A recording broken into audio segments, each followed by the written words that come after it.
So how do uncertainties and driving forces come into the development of a scenario?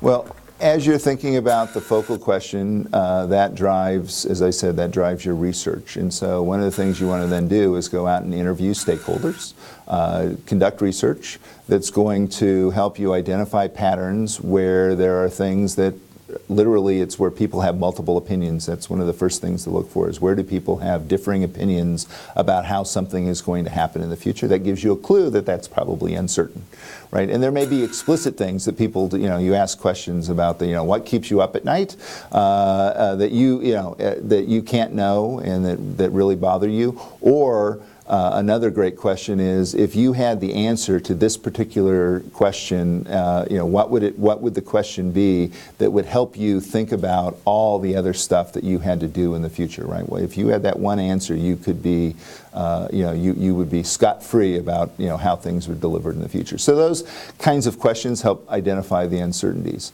And the driving forces, it's an interesting kind of understanding of language. So driving forces are not deterministic. There are things like demographics. Demographics are a driving force, but we don't necessarily know in a decade or two what those demographics are going to be in a particular area, because we don't know how people are going to decide where to live, right, and what the economic values of a particular area. And so you can look at places like Detroit or Philadelphia or Los Angeles, and you see lots of shifting going on that were not necessarily identified by the demographers ahead of time. And so recognizing that as a driving force, absolutely, where people live is important, but we don't know what the choices are that they're going to make, so it becomes an uncertainty as well. Once you start identifying all of those, you then want to come back to the focal question and say, for learning in 2030, let's take this list, and sometimes it's a long list. It's 100 items or more.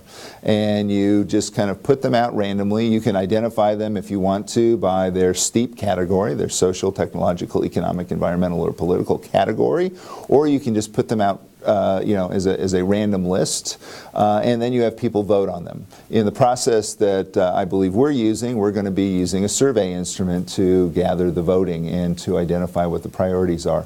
But what you're looking for there in the uncertainty is what's most critical to the question that you have at hand, and what's most uncertain.